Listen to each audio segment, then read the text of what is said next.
ಮತೀಯ ಗೂಂಡಾಗಿರಿ ಕೂಡ ಅದೇ ರೀತಿ ದ್ವೇಷ ಹರಡುವಂಥ ಹಲವಾರು ಚಟುವಟಿಕೆಗಳು ನಡೆದಿದೆ. ಇದರ ಬಗ್ಗೆ PUCL, ಅದೇ ರೀತಿ all India lawyers association for justice, all India people's forum ಇವರು ತಯಾರಿಸಿದಂತಹ ಸತ್ಯಶೋಧನಾ ವರದಿ ಬಿಡುಗಡೆ ಈಗ ನಡೆಯಲಿಕ್ಕಿದೆ. ಅನಂತರ ಅದನ್ನು ಪ್ರತಿಕ್ರಿಯಿಸಲಿಕ್ಕೆ ನಮ್ಮ ಮುಖ್ಯ ಅತಿಥಿಗಳು ಇದರಲ್ಲಿ ಪ್ರತಿಕ್ರಿಯಿಸಲಿದ್ದಾರೆ. ಇವರೆಲ್ಲರನ್ನೂ ಕೂಡ ನಾನು ಈ ಸಂದರ್ಭ ಸ್ವಾಗತಿಸ್ತಾ, ಅದೇ ರೀತಿ ಈ ಕಾರ್ಯಕ್ರಮಕ್ಕೆ ಮುಖ್ಯ ಎಲ್ಲ ಆಗಮಿಸಿದ ತಮ್ಮೆಲ್ಲರನ್ನ ಸ್ವಾಗತಿಸ್ತಾ ಈಗ ವರದಿ ಬಿಡುಗಡೆ ನಡೆಯಲಿಕ್ಕಿದೆ.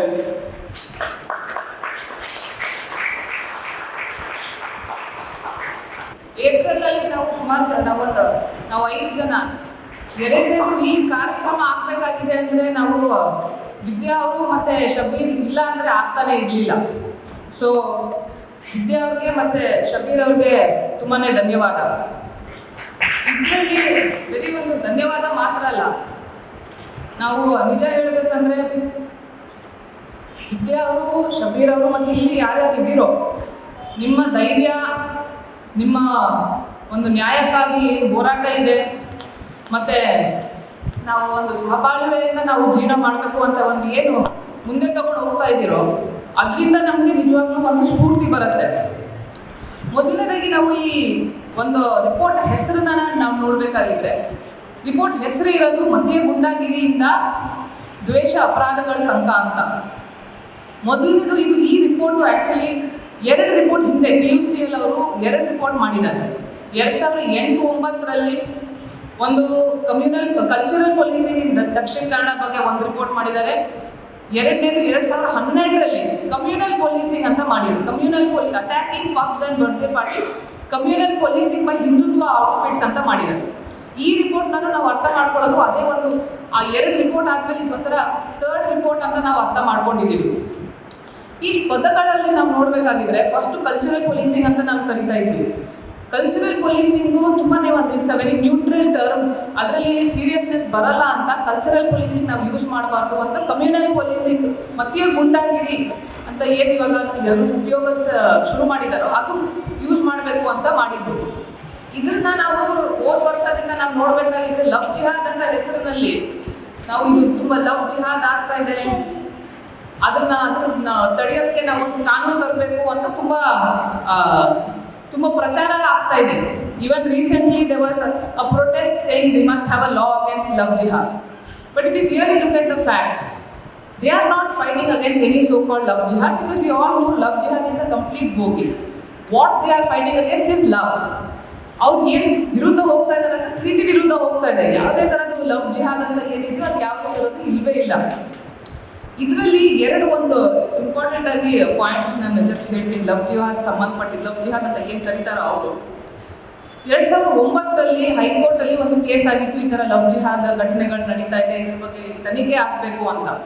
ಆವಾಗ CID ಕಡೆಯಿಂದ ತನಿಖೆ ಮಾಡಿಸಿ CID ರಿಪೋರ್ಟಲ್ಲಿ ಏನಿದೆ, 2009ರಲ್ಲಿ ಬಂದಿರೋ ರಿಪೋರ್ಟಲ್ಲಿ ಏನಿದೆ ಅಂದರೆ, there is no organized attempt by any group of individuals to entice girls, women belonging to Hindu or Christian religion to marry Muslim boys with the aim of converting them to Islam.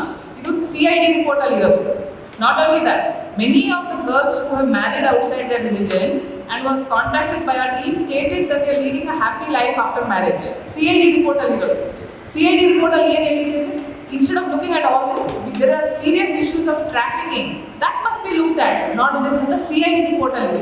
So ಇದು ತುಂಬ ಸ್ಪಷ್ಟವಾಗಿ ಏನು ಹೇಳಿದ್ದಾರೆ ಅಂದರೆ, preventive steps, punitive steps, remedial steps that have to be taken by the state government, police, the district administration ತುಂಬ ಸ್ಪಷ್ಟವಾಗಿದೆ. In fact ಇವಾಗ ವಿದ್ಯಾ ಅವರು ಹೇಳ್ತಾ ಇದ್ರು, ನಾವು ಈ ಜಡ್ಜ್ಮೆಂಟ್ನ ಸುಮಾರು ಸತಿ ಹೋಗ್ಬಿಟ್ಟು ಡಿಸ್ಟ್ರಿಕ್ಟ್ ಅಡ್ಮಿನಿಸ್ಟ್ರೇಷನ್ ಇರಲಿ, ಪೊಲೀಸ್ ಅವ್ರಿಗಿರಲಿ, ನಾವು ಸುಮಾರು ಸತಿ ಹೋಗ್ಬಿಟ್ಟು ಕೇಳಿದ್ದೀವಿ ಎನ್ಶೋರ್ ಇಟ್ಸ್ ಇಂಪ್ಲಿಮೆಂಟೇಷನ್ ಅಂತ. Unfortunately we have not seen that. So ನಮ್ಮ ರಿಪೋರ್ಟಲ್ಲಿ ನಾವು ಏನು ನೋಡ್ತೀವಿ ಅಂದರೆ, ಒಂದು ಕಡೆ ತೀರ್ಪು ಹೇಳುತ್ತೆ ensure that strict maintenance of law and order, ensure that no vigilantism takes place, ensure that strict action is taken against anybody who does such so-called vigilantism. But ನಾವು ತೀರ್ಪಾಗಿ ನೋಡ್ತೀವಿ ಅಂದರೆ, ಫಾರ್ ಎಕ್ಸಾಂಪಲ್ ಏನಾದರೂ ಒಂದು ಇಂಟರ್ಫೇತ್ ಇಂಟರಾಕ್ಷನ್ಸ್ ನಾವು ನೋಡಿದ್ರೆ, ಅಂತರ್ಧರ್ಮದ interactions ನಾವು ನೋಡಿದ್ರೆ, ಫ್ರೆಂಡ್ಶಿಪ್ಪಿಂದ ತಗೊಂಡು up to relationship to love, ಅದರಲ್ಲಿ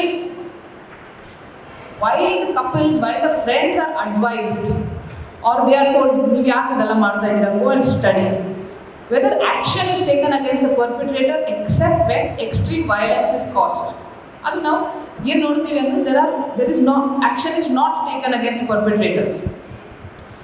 Instead, as I mentioned earlier, ಯಾರು ವಿಕ್ಟಿಮ್ ಇದ್ದಾರೋ ಅವ್ರನ್ನೇ ಹೋಗ್ಬಿಟ್ಟು ಒಂಥರ ರಾಂಗ್ ಡೂವರ್ ಥರ ಪರ್ಸೆಪ್ಷನ್ ಕೊಡೋದು. ಸೊ ಇದರಲ್ಲಿ ನಾವು ಸರ್ಕಾರದ ಪಾತ್ರ ಮತ್ತು ಪೊಲೀಸ್ ಅವ್ರ ಪಾತ್ರ, ಅಡ್ಮಿನಿಸ್ಟ್ರೇಷನ್ ಅವ್ರ ಪಾತ್ರ, it becomes very questionable. So through all of this, what we see is that there is a clear attack on fraternity and the furthering of social apartheid. So ಇದೆಲ್ಲ ನಾವು ನೋಡ್ತೀವಿ ಅಂದರೆ ಭ್ರಾತೃತ್ವ ಮೇಲೆ ದಾಳಿ ಬರ್ತಾ ಇದೆ, ಹಾಗೂ ಸಾಮಾಜಿಕ ವರ್ಗೀಕರಣ ಒಂದು ಇನ್ನೂ ಜಾಸ್ತಿ ಆಗ್ತಾ ಇದೆ. ವರದಿ ತಯಾರಿಸಿ ಅದರ ಬಗ್ಗೆ ವಿವರಣೆ ನೀಡಿದಂಥ ಮೈತ್ರಿಯವರಿಗೆ ಈಗ ಈ ವರದಿಯ ಬಗ್ಗೆ ಪ್ರತಿಕ್ರಿಯಿಸಲಿಕ್ಕಾಗಿ ನಮ್ಮೊಂದಿಗೆ ಕರ್ನಾಟಕದ ಪ್ರಮುಖ ರಾಜಕೀಯ ಹಾಗೂ ಅಭಿವೃದ್ಧಿ ಚಿಂತಕರಾಗಿರುವಂತಹ ಎಂ ಚಂದ್ರ ಪೂಜಾರಿ ಅವರು ಇದರ ಬಗ್ಗೆ ಪ್ರತಿಕ್ರಿಯಿಸಿದ್ದಾರೆ. ಅವರನ್ನು ನಾನು ಪೋಡಿಯಂಗೆ ವರದಿಗೆ ರೆಸ್ಪಾಂಡ್ ಮಾಡಲಿಕ್ಕೆ ಕರೆದಿದ್ದಾರೆ. ರೆಸ್ಪಾಂಡ್ ಮಾಡೋದು ಇದು ಈ ದಾಳಿಗಳು, ಈ ದ್ವೇಷಗಳು, ಈ ಮಾರಣಾಂತಿಕ ಹಲ್ಲೆಗಳು ಇವೆಲ್ಲ ಎಲ್ಲೋ ದೂರ ಕಾಡಲ್ಲಿ ನಡೆದದಲ್ಲ, ನಮ್ಮ ಕಣ್ಣ ಮುಂದೆ ನಡೆದದ್ದು. ಕೋಮು ಗಲಭೆ, ಕೋಮು ದ್ವೇಷ, ಫ್ಯಾಸಿಸಮ್ ಎಲ್ಲವೂ ಸ್ಪ್ರೆಡ್ ಆಗೋದು ಯಾವಾಗ ಅಂತಂದರೆ ನಾವೆಲ್ಲ ಮೌನ ಇದ್ದಾಗ. When we become silent they become strong. So ಹೀಗಾಗಿ ಅದರ ವಿರುದ್ಧ ಧ್ವನಿ ಎತ್ತಿದ್ದಾರೆ. 2016ರಲ್ಲಿ 8.26 ಇದ್ದ GDP ಇವತ್ತು -7.5 ಇದೆ ಎಕನಾಮಿಕ್ ಗ್ರೋತ್. ನಿರುದ್ಯೋಗ ಕನಿಷ್ಠ 10%, ಇದೊಂದು ಅಫಿಷಿಯಲ್ ಡಾಟಾ ಲೆಕ್ಕ. 10% ಅಂತ ಹೇಳಿದ ಕೂಡಲೇ ನಮಗೆ ಅರ್ಥ ಆಗೋದಿಲ್ಲ. ಇನ್ ಟರ್ಮ್ಸ್ ಆಫ್ ನಂಬರ್ಸ್ ಹೇಳಿದ್ರೆ ಇಟ್ಸ್ ಅರೌಂಡ್ 14 crore. ನಮ್ಮ ಲೇಬರ್ ಫೋರ್ಸಿನ ಒಟ್ಟು ಲೆಕ್ಕ ತಗೊಂಡ್ರೆ 14 ಕೋಟಿಯಷ್ಟು ಜನ ಆಗ್ತಾರೆ. And the kind of policies pursued since 2014 ಏನು ಮಾಡ್ತಾ ಇದೆ ಅಂತ ಹೇಳಿದ್ರೆ ರಿಸೋರ್ಸನ್ನು, ಸಂಪನ್ಮೂಲವನ್ನು ಬುಡದಿಂದ ಮೇಲಕ್ಕೆ almost 80% of the resources are been pushed from the bottom to the top. 2019ರಲ್ಲಿ 102 ಇದ್ದ ಬಿಲಿಯನರ್ಸ್ ನಮ್ಮಲ್ಲಿ 2020 ಫೋರ್ಬ್ಸ್ ಪತ್ರಿಕೆ ಪ್ರಕಾರ 140ಕ್ಕೆ ಏರಿದೆ. 38 billionaires when the whole nation was suffering. ಹಾಗಾಗಿ ನಂತರ ಅದು ನಾನು ಕನ್ನಡಕ್ಕೂ ಮಾಡಿದೆ, ನಮ್ಮ ಯೂನಿವರ್ಸಿಟಿ ಪಬ್ಲಿಷ್ ಮಾಡಿದೆ, ಕರಾವಳಿ ಕರ್ನಾಟಕದ ಕೋಮುವಾದ. ಸೊ ಇದು ಅದರಲ್ಲಿ ಏನು ಅದೆಲ್ಲ ಆ ಡಿಸ್ಕಷನ್ ನಾನು ಹೋಗೋದಿಲ್ಲ. ಇದನ್ನು ಯಾಕೆ ಈ ಫೇಸ್ ಅಂತ ಹೇಳ್ತಾ ಇದ್ದೇನೆ ಅಂದರೆ we need to be confident, positive ಆಗಿ ಆಲೋಚನೆ ಮಾಡೋದು. ರಿಕವರ್ ಆಗ್ತಾ ಇದೆ ಹಿಂದೆ ಕಂಪೇರ್ ಮಾಡಿದ್ರೆ, ಪರ್ಫೆಕ್ಟ್ ಆಗಿ ಅಲ್ಲ, ಒಂದು 10-20% ರಿಕವರ್ ಆಗಿದೆ. ಬಟ್ ಒಂದು ಆಶಾಭಾವನೆಯಿಂದ ನಾವು ಕೆಲಸ ಮಾಡ್ಬೋದು. ಇಂಥದ್ದೇ ಸಭೆ ಹಿಂದೆ ನಡೆದರೆ ಮಾಡೋ ಸಾಧ್ಯತೆ ಇದೆ. ಇಂಥದ್ದೇ ಸಭೆ ಇಟ್ ವಾಸ್ ನಾಟ್ ಪಾಸಿಬಲ್. ಒಂದು ಓಪನ್ ಡಿಸ್ಕಷನ್ ಸಾಧ್ಯ ಆಗ್ತಾ ಇದೆ. ಎಷ್ಟು ದಿಕ್ಕಲ್ಲಿ ಬಂದು ಇಂಥ ಸಭೆಗಳನ್ನು ಅಟ್ಯಾಕ್ ಮಾಡಿದ್ದಾರೆ. ಮತ್ತೆ ನೀವು ಹೇಳಿದಾಗೆ ಯಾರೆಲ್ಲ ಈ ಮೊರಲ್ ಪಾಲಿಸಿ ಮಾಡ್ತಾರಲ್ಲ ಅವರಲ್ಲಿ ಕರ್ಕೊಂಡು ಹೋದಾಗ ಆ ಅಪರಾಧಿಗಳನ್ನು ಕರ್ಕೊಂಡು ಹೋದವ್ರನ್ನ ಅರೆಸ್ಟ್ ಮಾಡಲಿಲ್ಲ, ಈ ವಿಕ್ಟಿಮ್ಗಳನ್ನು ಅರೆಸ್ಟ್ ಮಾಡ್ತಾರೆ. ಬಟ್ ಇವತ್ತು ಸ್ವಲ್ಪ ಕೆಲಸ ಆಗಿದೆ, ಅವ್ರನ್ನೇ ಅರೆಸ್ಟ್ ಮಾಡ್ತಾ ಇದ್ದಾರೆ, ಕೇಸ್ ಆಗ್ತಾ ಇದ್ದಾರೆ. ಅದೊಂದು ಪರ್ಫೆಕ್ಟ್ ಕೇಸ್ ಅಲ್ಲದಿಲ್ಲ. ಸೊ ಎಲ್ಲ ದೃಷ್ಟಿಯಿಂದ ನೋಡಿದರೆ we need to be electric positive and confident also. ಅಂದರೆ ಕಮಿಂಗ್ ಡೇಸಲ್ಲಿ ಇನ್ನೂ ಸುಧಾರಿಸ್ಬೋದು, provided we mobilise, we organise, we document and we create. ಅಂದರೆ it need to be part of people's common sense. ಅದು ಜನರು ಯಾರನ್ನು ಪ್ರೀತಿಸಬೇಕು ಅದೆಲ್ಲ ನಾವು ನೋಡ್ತಾ ಇದ್ದೇವೆ. ನಾವು ಜೀವನದೆಲ್ಲ ನಡೆಯೋದೆಲ್ಲ ಜನರು ಯಾರನ್ನು ಪ್ರೀತಿಸಬೇಕು ಅಂತ ತೀರ್ಮಾನ ಮಾಡೋದು. ಸೊ ನಮ್ಮಲ್ಲಿ ನಡೆಯುವ ಕಲ್ಚರಲ್ ಪಾಲಿಟಿಕ್ಸ್ ಏನು ಮಾಡ್ತಾ ಇದೆ ಅಂತ ಹೇಳಿದ್ರೆ, ಜನಸಾಮಾನ್ಯರ ಅಂದರೆ ಈ ಸಮಾಜದ ಬಹುತೇಕರ ಅವರ ಊಟದ ಮೇಲೆ, ಅವರ ಪೂಜಿಸುವ ದೇವರ ಮೇಲೆ, ಅವರ ಉಡುಗೆ ತೊಡುಗೆ ಮೇಲೆ, ಅವರ ಪ್ರೀತಿಸುವ ಹಕ್ಕಿನ ಮೇಲೆ ದಾಳಿ. ಸೊ ಇವತ್ತು ಕೂಡ ನಿಮಗೆ ಇಂಡಿಪೆಂಡೆನ್ಸ್ ಬಂದಿಲ್ಲ ಅಂತ ಹೇಳ್ತಾ ಇದ್ದಾರೆ.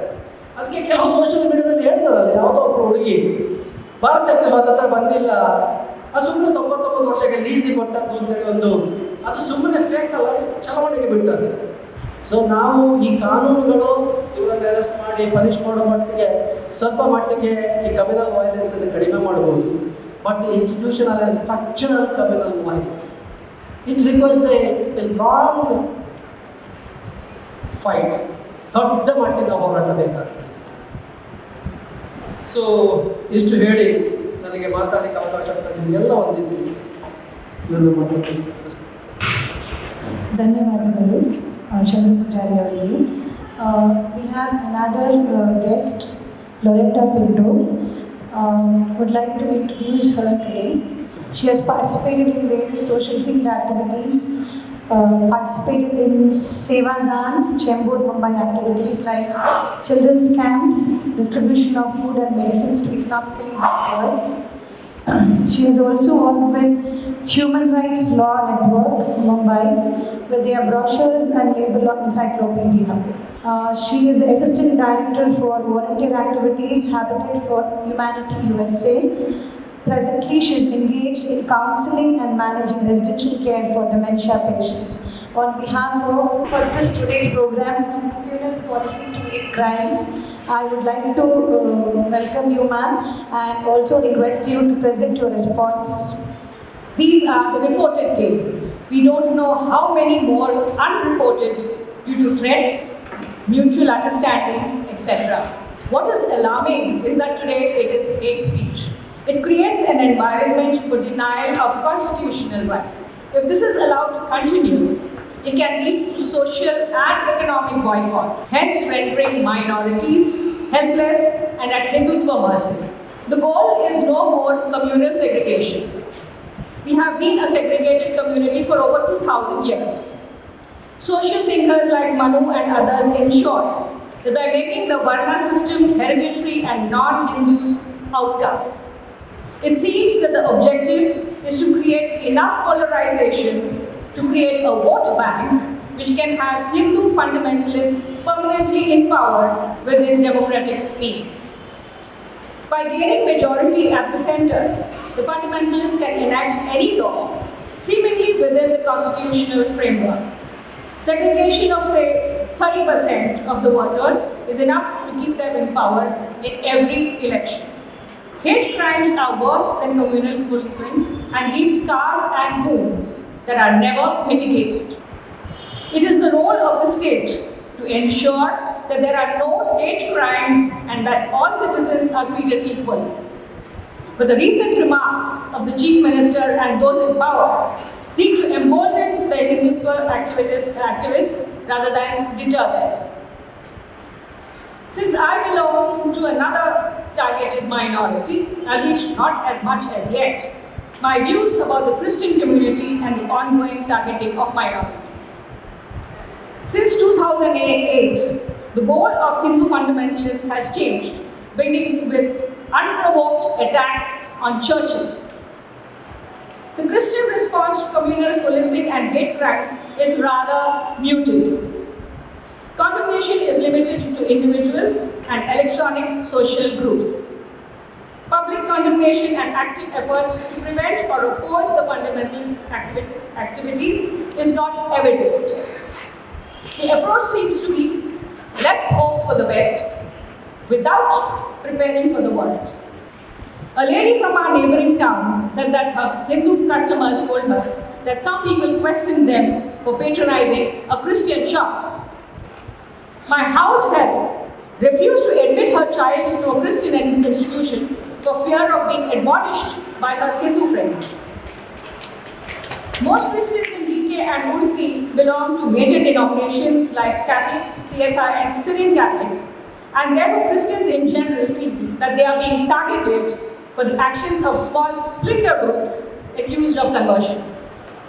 Since other bogies raised by Hindu fundamentalists such as cow slaughter, namaz and social interactions do not bring them in direct confrontation, the hope is that the situation is temporary and better days are ahead.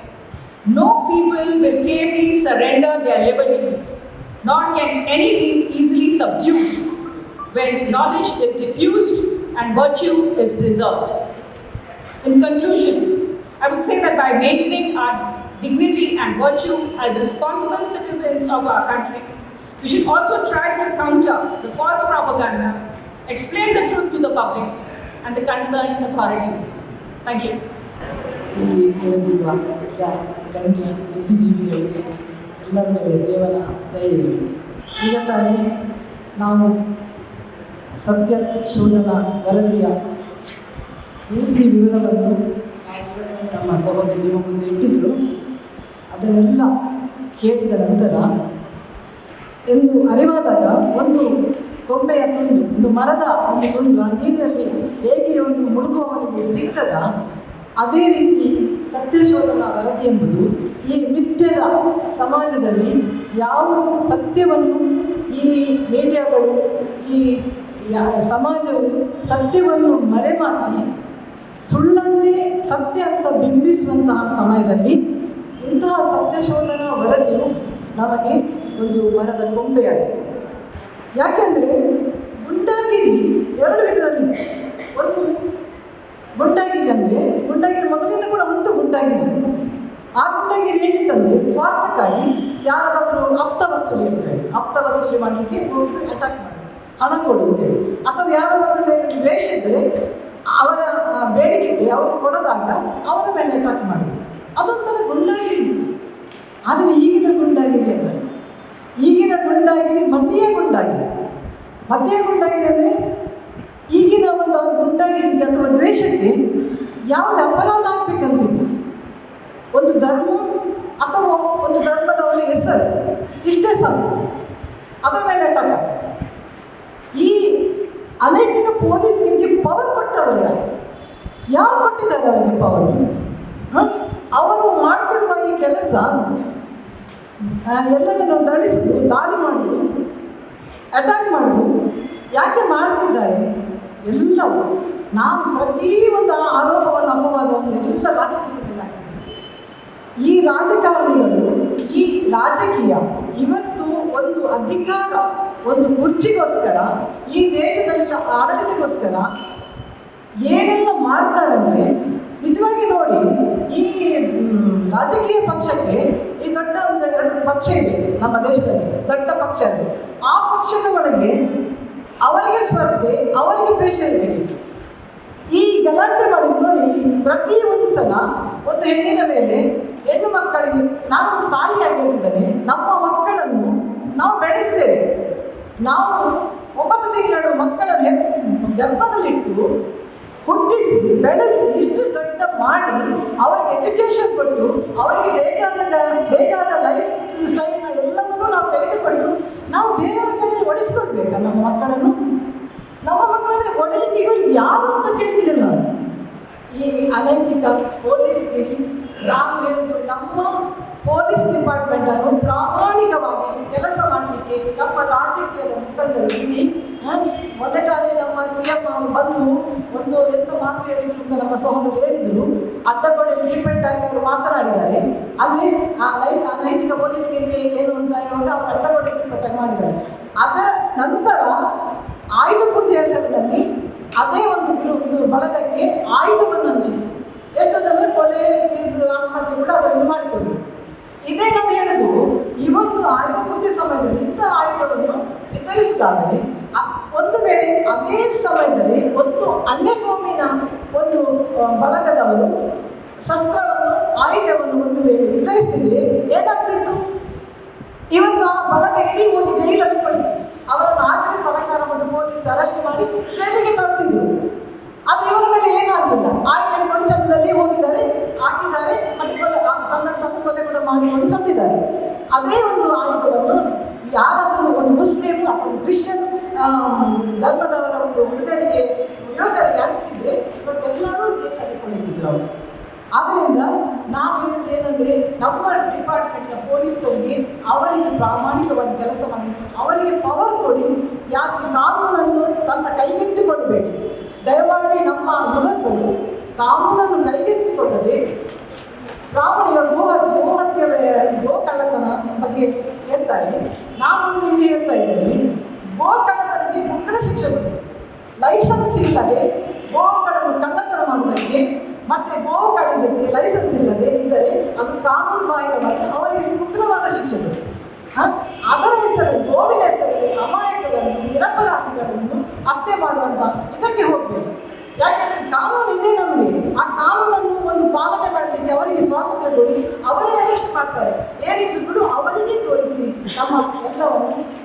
ಅಂತ ಇಷ್ಟು ಮಾತನ್ನು ಹೇಳಿ ನನ್ನ ಮಾತನ್ನು ಮುಗಿಸ್ತಿದ್ದೀನಿ.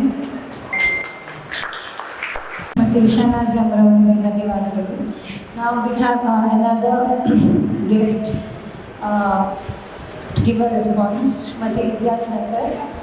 She did not require a big introduction. Everybody out in Dakshina Kannada knows her very well.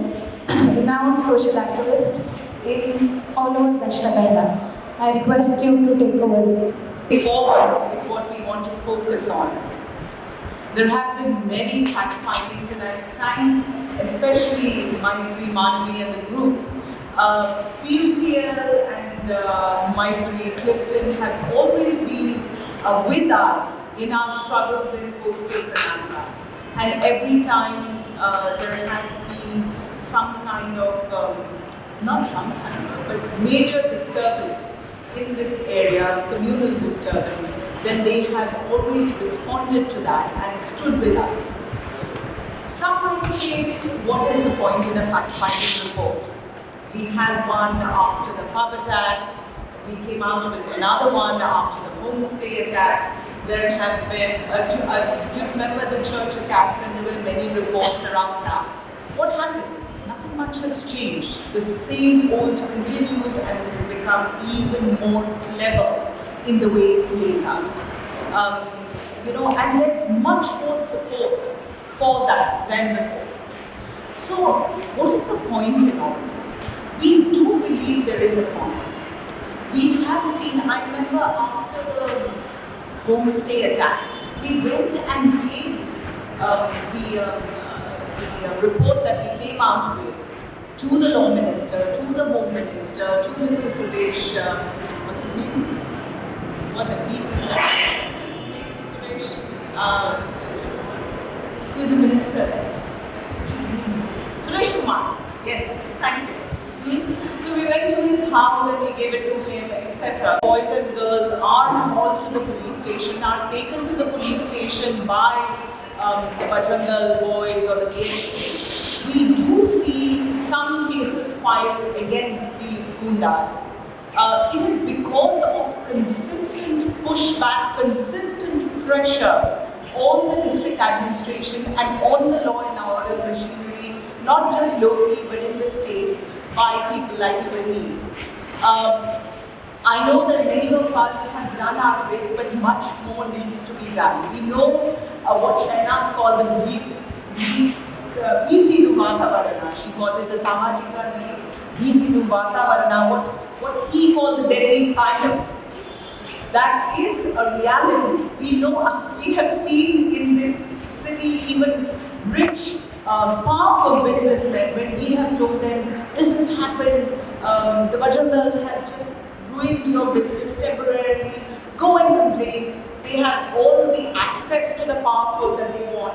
They have very clearly told us, sorry, if we want to continue to do business in Dakshina Kannada, we cannot take on the Bajrang Dal. So the rich and powerful in Dakshina Kannada wants to remain silent. The major opposition parties to the Sangh Parivar here is quite despondent, is thinking that only if it also plays the soft Hindutva card can it ever hope to garner votes. Unfortunately, we are in this situation. So youngsters don't even need to be policed anymore. They are, policing themselves. I will not have a friend from another faith. I will not fall in love with a girl from another faith because, come on, I can't even go and see a film with her. I can't take her on the bike anywhere. Young boys have told me this. So this is the reality that we are living in, and I think every action counts. Let's discuss how we take these pauses, because that's what reports do. They help us reflect, pause, ponder, and wonder how to move ahead. I'm just hoping that today here will point us in the right direction. Speaking on the subject of communal policing, I wanted to raise a question about B.R. Ambedkar. We can't hear you properly. All right, I wanted to raise a question about B.R. Ambedkar. Did he say enough? I'm looking at the point of male chauvinism. Male chauvinism is existing in every religion that we know over here, right? And did he mean to say annihilation of religion or just annihilation of caste? How many of these cases, the 17 cases that you have actually mentioned in the report, how many of them have actually ended up in some kind of police action, like an FIR or arrest? Like, so if you give us a sense of like how many of them have actually.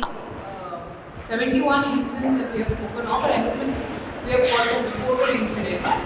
What we mean is reported in papers, not necessarily reported in the police stations. And that compilation is done by Mr. Suresh Bhatt. And on the basis of that, we have said 71 incidents. In that, a large number of incidents, I don't know the exact number, but a large number of them, in fact, there is no FIR that has been registered. Just to give you a couple of examples, there was one incident that took place at Surathkal, where two of them were traveling on a bus. Bajrang Dal people stopped them, and when they took them back, the police came there. There was a lot of intimidation, but there was no FIR that was registered. In fact, we visited the police station and they said that we were ready to register an FIR, but they didn't want a complaint to be lodged. So, for example, I'm just giving you an example of a case where we were informed that there was no FIR that was registered. A lot of such cases that we saw of social interactions, in fact, were cases where FIR was not registered, a large number of them. I don't know if Vidya or anybody else has the exact information, of course, that can be. So, what Maitri said is true. And every time there is, for example, hate speech, we have asked the police, why don't you take suo moto action? And in specific cases also, we have interacted with the top police people. And every time they'll say, but we should get a complaint. Very often when it's an immoral policing incident, a young boy and a young girl do not want to complain. They do not want to pursue it. Even the Surathkal incident, when there was this bunch coming back from the beach, and then fortunately a policeman who was off duty happened to come there and break up this thing. Actually, the DCP Law and Order and the present commissioner actually sat down with the boy and girl and convinced them to file the complaint. They did not want to do it. They spent a great deal of time and effort. And I also think that us pushing the Tehseen Poonawalla judgment on the police time and time again has made them become more agile when it comes to these kinds of incidents. But there's a long way to go, and therefore I was saying the pressure needs to be on all the time. And every time we hear of an incident, I think it really is our duty to call the attention of the police, ask them if they have actually filed a complaint, and also push them to file suo moto cases. So, suppose somebody was killed in front of the gate of Roshni Nilaya, and nobody in Roshni actually knows anything about it. Will the police not file an FIR when they come to know about it? When the first information comes to the police, they are supposed to file it. So wherever it comes from, and as you see, the police is very adept nowadays at recording everything and every incident. So there's a Samaj Utsav or something. There are people saying things. There are people saying things in press conferences. You have Sharan Pampal making many statements where everything is recorded, etc. When this information goes to the police, why should the police expect X, Y, Z or me to go out to them and say, please file the complaint? It has come to the notice of the police. This is something which is illegal, wrong, under the law of the land. Then they must take suo moto action, is what we think, and we want more of a chorus of voices from Bangalore asking for the same. If Maitri doesn't want to come back, I think Professor Chandra Pujari to respond to Dilip's question. ಈಗ love ಜಿಹಾದಂತೇನು ಹುಡುಗ ಹುಡುಗಿಯರು ಪ್ರೀತಿಸುವ ಬೇರೆ ಧರ್ಮಕ್ಕೆ ಸೇರಿದವರು, ಅದನ್ನು ನಾವೊಂದು ಮೇಲ್ ಶವನಿಸಮ್ ದೃಷ್ಟಿಯಿಂದ ನೋಡ್ಲಿಕ್ಕೆ ಆಗ್ತದ ಅಂತ ಕೇಳಿದರು. ಅಂದರೆ ಬೇಸಿಕಲಿ ನೋಡಿ, ನಮ್ಮ ಸೊಸೈಟಿಯ ಸೋಷಲ್ ಹಿಸ್ಟ್ರಿ ನೋಡಿದರೆ ನಮ್ಮ ಪ್ರದೇಶದಲ್ಲಿ ಬೇಸಿಕಲಿ ಇದೊಂದು ಹಳೆಕಟ್ಟು ಜಾಸ್ತಿ ಇರುವ ಜಾಗ. 90% ಜನ ಹಳೆಕಟ್ಟು ಬ್ಯಾಕ್ಗ್ರೌಂಡಿಂದ ಬಂದರು.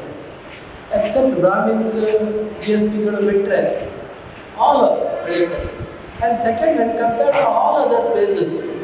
ನಾನು ಕರ್ನಾಟಕ ಮತ್ತು ಇಂಡಿಯಾ ಪಾಸಿಟಿವ್ ಸೆಕ್ಸ್ ರೇಷಿಯೋ ಇರೋದು ಸೌತ್ ಕೇರಳದಲ್ಲಿ. ಈಗ ಬಿಲೋ 6 ಇರೋದು ನೆಗೆಟಿವ್ ಸೆಕ್ಸ್ ರೇಷಿಯೋ ಆಗಿದೆ. ಎಲ್ಲ ಪಾಸಿಟಿವ್ ಅಂದರೆ ಪ್ರತಿ 1000 ಪುರುಷರಿಗೆ ಜಾಸ್ತಿ ಮಹಿಳೆಯರಿರುವುದು ಇಲ್ಲಿ. ಅದು 2011 ಏನಾಗಿದೆ ಅಂತ ಹೇಳಿದರೆ 6 ವರ್ಷಕ್ಕಿಂತ ಕೆಳಗಿನ ಹೆಣ್ಣು ಮಕ್ಕಳ ಸಂಖ್ಯೆ ಕಡಿಮೆ ಆಗಿದೆ. ಅದರ ಕಮ್ಯುನಲಿಸಮು ಮತ್ತು globalisation number of factors my have contributed for that. So ಇದೆಲ್ಲ ಫ್ಯಾಕ್ಟರ್ಸ್ ಇಟ್ಕೊಂಡು ನೋಡಿದರೆ ನಮ್ಮ ಕಲ್ಚರು ಮತ್ತು ಸೊಸೈಟಿ ಇದಕ್ಕೆ ಅವಕಾಶ ಕೊಡೋದಿಲ್ಲ. ಬಟ್ ಇದು ಹೇಗೆ ಡೆವಲಪ್ ಆಯಿತು ಅಂತ ಹೇಳಿದರೆ it's nothing but a cultural politics. ಅಂದರೆ ಬೇಸಿಕಲಿ ಅದನ್ನು ಅರ್ಥ ಮಾಡಿಕೊಳ್ಬೇಕು ಅಂತ ಹೇಳಿದರೆ post land reform to counter against the mobility of the lower strata ನನ್ನ ಆರ್ಗ್ಯುಮೆಂಟ್ ಇದೆ. ಸೊ ಆದ್ದರಿಂದ ಇದು this communalism not rooted in our social history. ಎಲ್ಲ ಆದರಣೀಯ ಮಿತ್ರರು, I think without the mic I can do better.